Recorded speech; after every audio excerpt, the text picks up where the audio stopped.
Hello. Today we are going to see that why chromium and copper shows exceptional electronic configurations. In the last video, we have seen how to write electronic configurations, how to write condensed electronic configurations. So today we will see in detail why chromium and copper shows a different configurations, why they deviate from the regular pattern of electronic configurations. As you can see here, uh, for chromium, the expected configuration was argon 3d4 4s2. All right, but yes, this is completely unaccepted configuration. Uh, why? Because the accepted one, the correct one is argon 3d5 4s1. We will talk about that. Why this one is the correct configuration? Why not the expected one? The same case lies for copper as well. For copper, the expected configuration was argon 3d9 4s2. All right. Again, this was wrong. The correct one, the accepted one is argon 3d10 4s1. So, why these elements shows a different pattern? Why there is an exceptional behavior for these elements? So, let's talk about the reasons in very detail. So, the first and foremost reasons for their exceptional configuration is symmetrical distribution of electrons.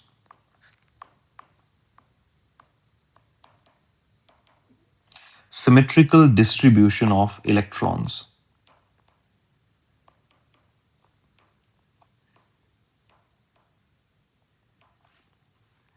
So, what do we mean by symmetrical distribution? It's very important for us to know that symmetry provides stability. It's a very common rule that follows in entire chemistry, in entire organic chemistry, that symmetry provides stability.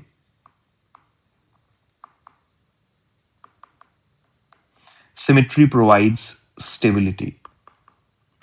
Half-filled and fully filled electronic configurations in D subshell particularly is more stable due to symmetrical distribution of electrons. If you can see here, let me write the 3D subshell. So we can write like this: 1, 2, 3, 4, and 5. This is your 3D 5 configurations. Okay. On the same hand, you can write for 3D10 as well. You can write same, and you can see, validate that how the symmetry provides the stability. You can keep on adding, these boxes. One, this is two, three, four, and then five, six, seven, eight. This is nine, and this is 10. So this is 3D10 electronic configuration. You can see here half-filled and fully filled electronic configurations in D subshell is much more stable, due to the symmetrical distribution of electrons. As we earlier said, symmetry provides stability. That's one reason. The second and very important reason is exchange energy, the concept of exchange energy. What do we mean by exchange energy? Let's try to understand that.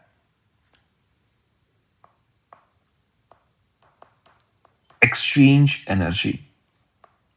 And this concept is very important to understand the exceptional electronic configurations. So basically, it has been observed that similar spin electrons, it is observed that similar spin electrons present in degenerate orbitals. So degenerate means orbitals having similar energy. Those orbitals are called as degenerate. So it has been observed that similar spin electrons present in degenerate orbitals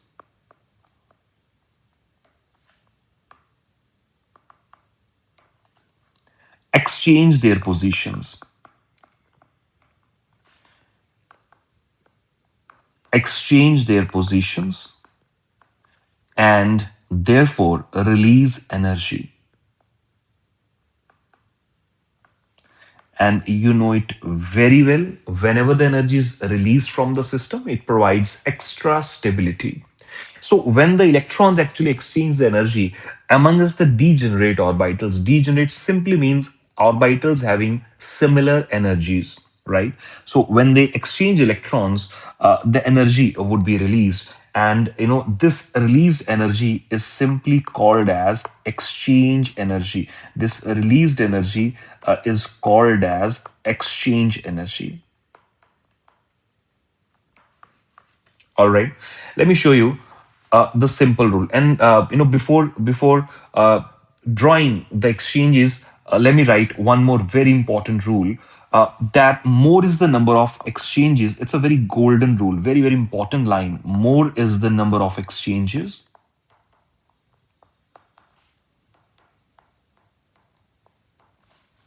greater will be the exchange energy released. Greater will be the exchange energy released.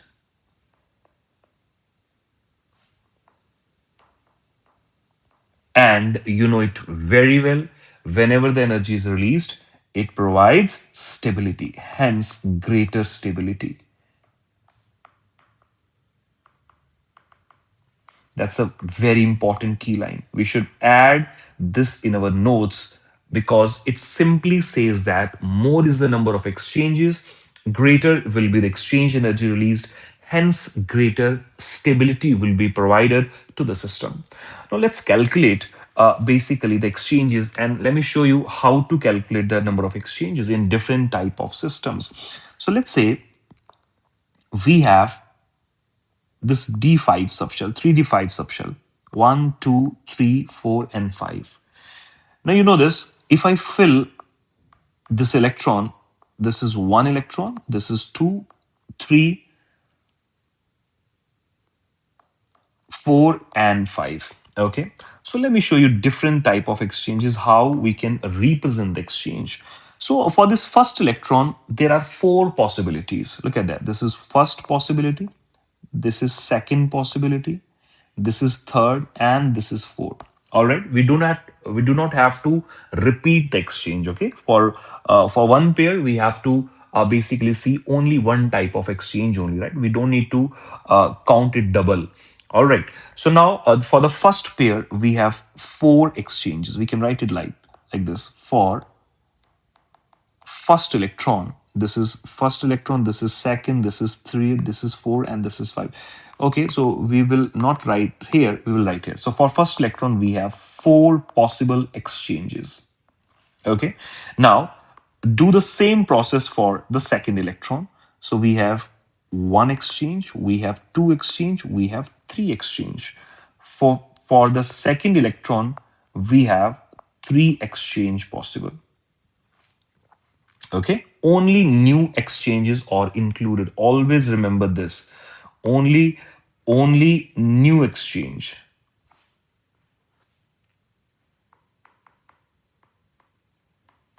Only new exchanges are included. Okay, now let's do this process for the third one as well. So it's very simple. Now we can do this for the third electron. We have, this is one exchange, this is two exchange. So for the third electron we have two exchange, and of course for the fourth electron,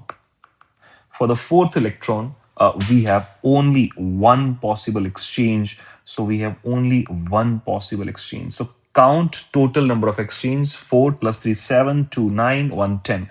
So we have 10 total exchange. So this is how we can calculate number of exchanges for any type of system.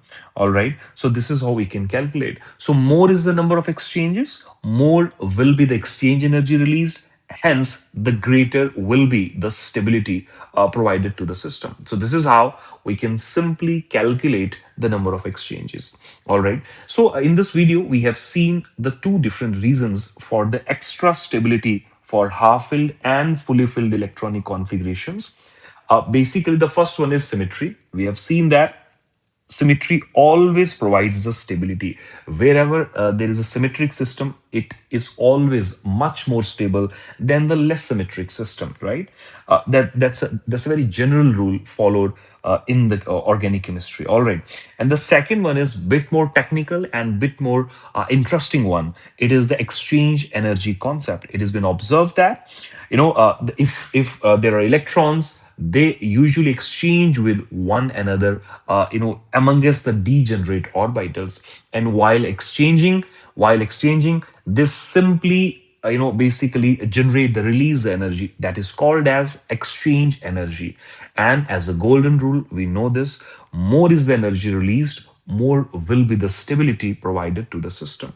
So that is the reason behind extra stability of copper and chromium configurations. We know this. The chromium takes basically 3d5 and 4s1. Look at that. This is half filled configurations. This is half filled configuration, and same goes with the copper as well. You can see here, one is, let's say, argon. We have 3d10, and then we have 4s1. And look at that, again we have fully filled configurations. So yes, these are extra stable because of the above two reasons. Thank you so much. I hope you understood these reasons. Now, the configurations, the electronic configurations, means much more clearer to you. See you in the next video. Thank you so much.